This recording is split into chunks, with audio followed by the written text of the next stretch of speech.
नमस्कार, स्वागत है आपका हमारे चैनल पर। ईडी के सामने पेश हुए संजय राउत। आपको बता दें कि पात्रा चौल में 1034 करोड़ रुपए का है ये मामला और आज ईडी के दफ्तर पहुंचकर संजय राउत ने कहा कि मैं एक निडर व्यक्ति हूं और मैंने जिंदगी में कोई गलत काम नहीं किया है और इसीलिए आज मैं ईडी के दफ्तर के सामने पेश हुआ हूं। अगर ये राजनीति है तो इसका पता चल जाएगा, पर मेरा कर्तव्य है कि मैं ईडी का साथ दूं और जांच में सहयोग करूं। ये बात कही गई है संजय राउत की तरफ से। आपको बता दें कि इस पूरे मामले में यानी कि जो पात्रा चौल घोटाले का मामला है 2007 से लेकर आज तक इस पूरे मामले को लेकर जिस तरीके से तहकीकात चल रही है और आज इस पूरे मामले को लेकर भी बार के लिए समय पेश होने के लिए संजय राउत के वकील की तरफ से मांगा गया था समय, पर खुद ही कल संजय राउत ने ट्वीट कर दी थी जानकारी कि वो आज यानी कि 1 जुलाई को पेश होंगे ईडी के दफ्तर के सामने। तो वहीं उन्होंने कहा कि तमाम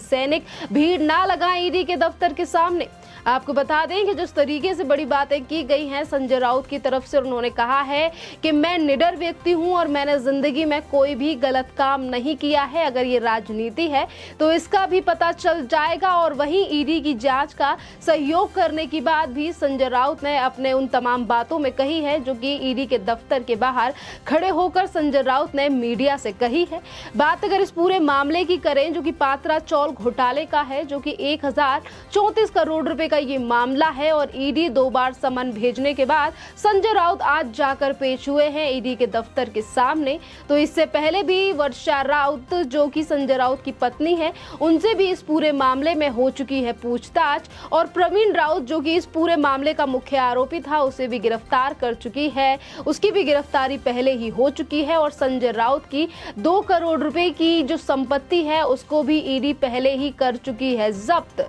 ये मामला 2020 से लेकर अब तक चला आ रहा है और इस पूरे मामले में प्रवीण राउत से जुड़े कई खुलासे भी पहले हो चुके हैं कि कैसे प्रवीण राउत की बीवी माधुरी ने दिए थे संजय राउत की बीवी वर्षा को 55 लाख रुपए। और ये जब पूरा मामला खुला था तो उस समय पर भी संजय राउत ने ऐसी ही बातें की थी कि ये सिर्फ राजनीति की जा रही है और मेरा इन 55 लाख रुपए से कोई लेना देना नहीं है। और उसी के दूसरे तीसरे दिन संजय राउत खुद ही 50 लाख रुपए वापस कर आए थे प्रवीण राउत के, यानी कि 55 लाख रुपए का जो हेर फेर था, जो पैसा बिना ब्याज के दिया गया था संजय राउत की बीवी के लिए। उस पूरे मामले में जब पूछताछ के लिए बुलाया गया था संजय राउत की बीवी वर्षा राउत को, तो उन पूरे मामलों को लेकर भी कहा गया था कि सिर्फ पॉलिटिक्स की जा रही है हमारे खिलाफ और सरकार को गिराने के लिए तमाम कार्रवाई की जा रही है और एजेंसियों का इस्तेमाल किया जा रहा है। इसी के साथ हम आपको ये भी बता दें कि आज अगर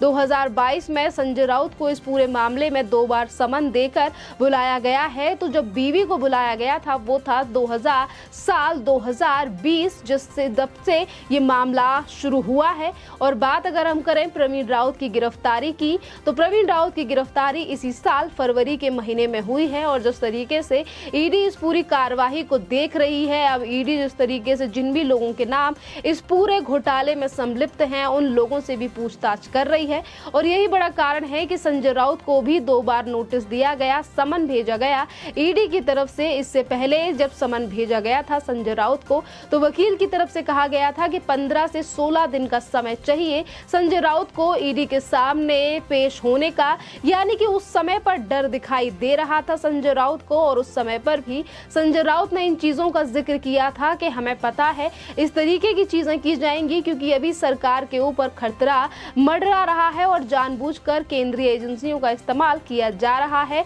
और हमारे जो लोग हैं उनको परेशान किया जा रहा है। जी हाँ, इस तरीके की बातें करने वाले संजय राउत आज कह रहे हैं कि उनका कर्तव्य है कि वो ईडी का साथ दें और ईडी का जांच में सहयोग करें। जो आज तक ये कहते थे कि ईडी का इस्तेमाल इसीलिए किया जा रहा है क्योंकि सरकार गिराने की कोशिश कर रही है केंद्र सरकार केंद्रीय एजेंसियों का इस्तेमाल करके। खैर, फिलहाल हम आपको ये भी बता दें कि महाराष्ट्र में अब सरकार जो है वो गिर चुकी है और महाविकास आघाड़ी सरकार के बाद अब महाराष्ट्र में हो चुका है नई सरकार का आगमन, जिसमें महाराष्ट्र के नए मुख्यमंत्री हैं एकनाथ शिंदे, तो वहीं डिप्टी सीएम के पद पर बैठे हुए हैं देवेंद्र फडणवीस जो कि महाराष्ट्र के पूर्व मुख्यमंत्री हैं। जिस तरीके से बड़ा फेरबदल हुआ है महाराष्ट्र की राजनीति में, इसी को लेकर अब एजेंसियां भी हो गई हैं काफी ज्यादा सतर्क और लगातार घोटालों की जा रही है जांच, जिन्हें एमवीए सरकार ने छुपा रखा था 2.5 सालों से, और जिन भी तमाम नेता हों या बॉलीवुड या तमाम जो लोग हैं जो महाराष्ट्र में रहते हैं, अगर किसी भी घोटाले में है उनका नाम, तो अब केंद्रीय एजेंसियां करेंगी दुगनी रफ्तार से काम और होगा सभी घोटालों का पर्दाफाश। ये बातें जो हैं वो जनता कह रही है और उसी आधार पर हम इन तथ्यों को आपके सामने रख रहे हैं, क्योंकि अभी तक जो एमवीए सरकार थी वो हमेशा ईडी की जांच पर सवाल उठाने का काम करती थी। खैर फिलहाल अब भारतीय जनता पार्टी के साथ एकनाथ शिंदे के गुट ने मिलकर सरकार बना ली है, तो अब ये भी है कि जब केंद्रीय एजेंसियों की तरफ से जांच की जाएगी तो शायद उसकी जांच में रुकावट ना आए, और इसीलिए शायद बड़े और खुलासे हो सकते हैं और बड़े घोटाले भी सामने आ सकते हैं उन तमाम लोगों के जिनको आज तक छुपाने का काम किया गया था एमवीए सरकार की तरफ से। क्योंकि जब भी समन या फिर कोई भी कार्यवाही महाराष्ट्र में की जाती थी, हमेशा ही उसे राजनीति से प्रेरित बता दिया जाता था और कहा जाता था कि सरकार को गिराने के लिए की गई है कार्यवाही। और इसी के चलते आज जब महाराष्ट्र में नई सरकार का आगमन हो चुका है, तो इसी में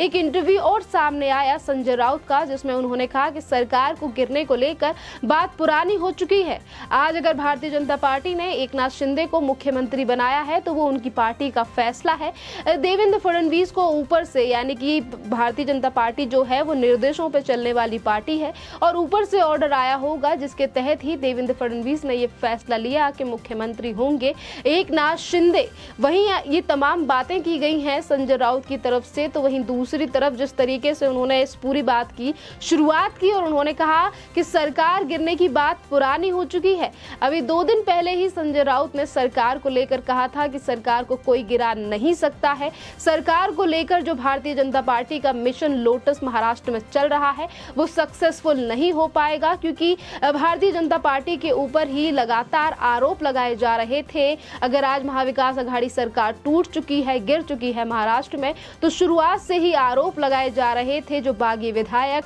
महाराष्ट्र से चले गए थे असम और उसके बाद आए वो गोवा, तमाम जो गतिविधि हमने देखी महाराष्ट्र में, जो सियासी संग्राम छिड़ा हुआ था, उसको लेकर बार बार पर एकनाथ शिंदे को मनाने की कोशिश की गई एमवीए के नेताओं की तरफ से, शिवसेना के नेताओं की तरफ से। तो वहीं दूसरी तरफ भारतीय जनता पार्टी पर साधा गया बार बार पे निशाना और कहा गया कि भारतीय जनता पार्टी मध्य प्रदेश, राजस्थान और कर्नाटका की तरह बनाना चाहती है महाराष्ट्र में भी अपनी सरकार, पर यहाँ पर मिशन लोटस सक्सेसफुल नहीं होगा। वहीं हम देखें कि किस तरीके से जो बागी विधायक थे वो नहीं गए एकनाथ शिंदे को छोड़कर उद्धव ठाकरे के गुट में, और यही बड़ा कारण है कि आज एमवीए सरकार महाराष्ट्र में टूट चुकी है और अब नई सरकार का आगमन हो चुका है। और शायद सरकार बदलने से ही बदले हैं थोड़े बहुत संजय राउत के तेवर, जो आज तक केंद्रीय एजेंसियों की जांच पर उठाते थे सवाल। आज वो खुद कह रहे हैं कि मैं ईडी दफ्तर जाऊंगा, जांच में सहयोग करूंगा, और साथ में कहा गया है मैं एक निडर इंसान हूं और मैंने जिंदगी में कोई भी गलत काम नहीं किया है।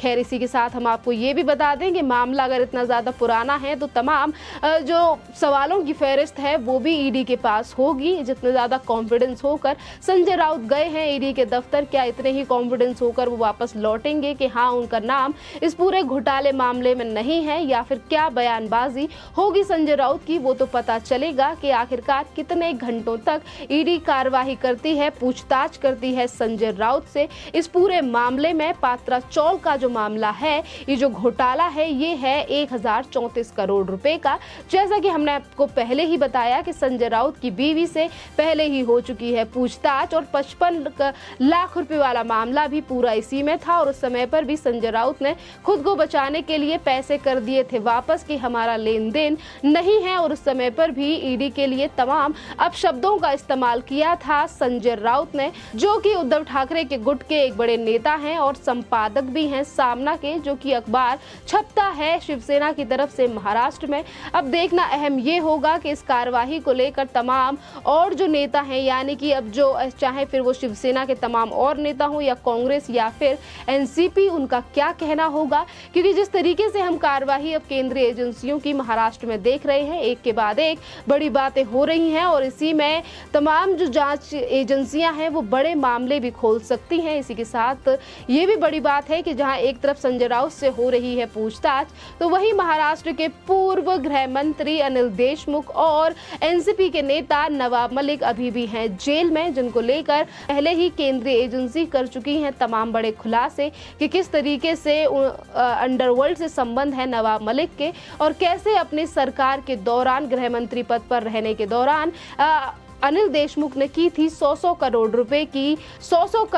की वसूली। और आज यही मामले जो हैं इनकी वजह से हैं ये दोनों नेता जेल में। अब खैर देखना ये होगा कि ईडी कितने सवाल पूछती है संजय राउत से और अगला कदम क्या होता है ईडी का इस पूरे मामले में, जिसको लेकर लगातार पूछताछ की जा रही है उन तमाम लोगों से जिनका नाम इस पूरे मामले में शामिल है। खैर इस मुद्दे पर आपका क्या कहना है आप हमें कॉमेंट करके जरूर बताइए। धन्यवाद।